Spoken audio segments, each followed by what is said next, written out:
town were perched like a mob of meerkats in front of the town green's open-air stage, eyes wide as they waited for the festivities to start, under twilight skies tinged with dusty pinks and sun-soaked umbers. Vienna's own all-star school of rock band was slated to play, and they were a town favorite.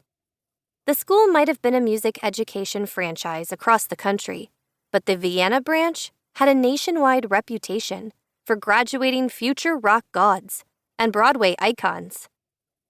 RBG was panting, but not because she was getting all worked up over the rock and roll lineup. She was thirsty.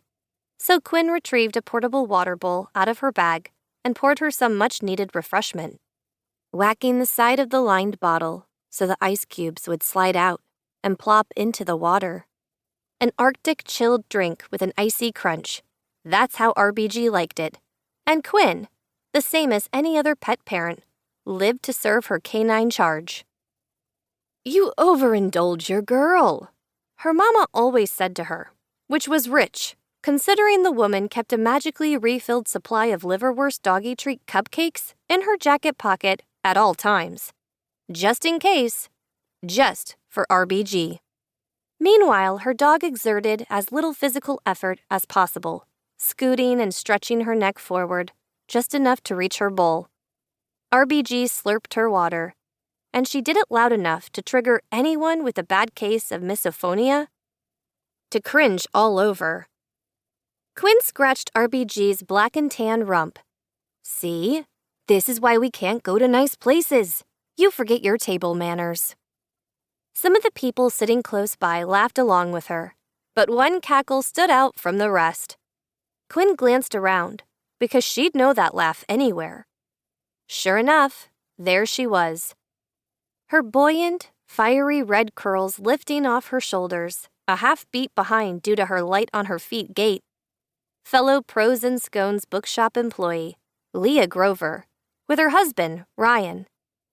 She had started off as a part-time book matchmaker, and then been promoted to social media manager.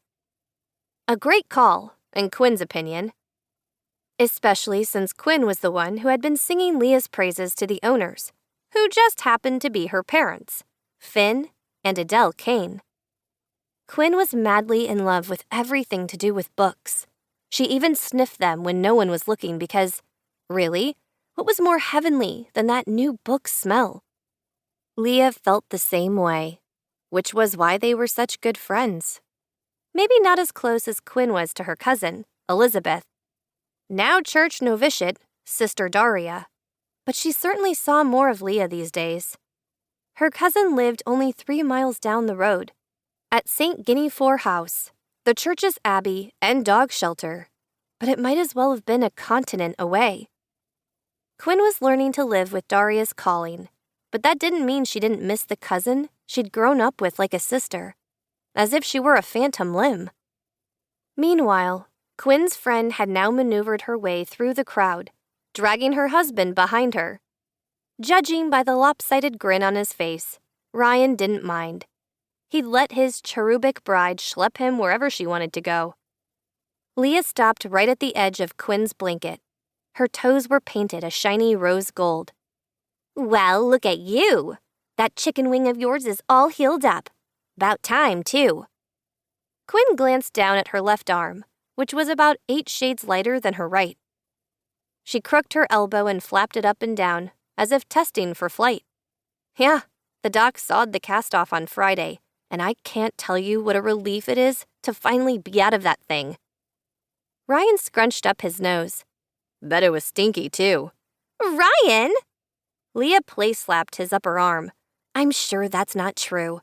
"Oh, it's totally true. There was an entire season of summer sweat encased in there. You should have seen how my skin was peeling off in places and—" Leah's rosy cheeks turned an unflattering shade of green as she shooed away Quinn's words. "Please, please stop. I've got quite the vivid picture burned in my brain now." She gagged. "Thanks for that." "Oops." Ryan draped his arm around her, giving his wife's shoulder a reassuring squeeze. "Well, we're just relieved you're all better. Every time I'd come to pick Leah up from work, I'd talk with your family and, trust me..."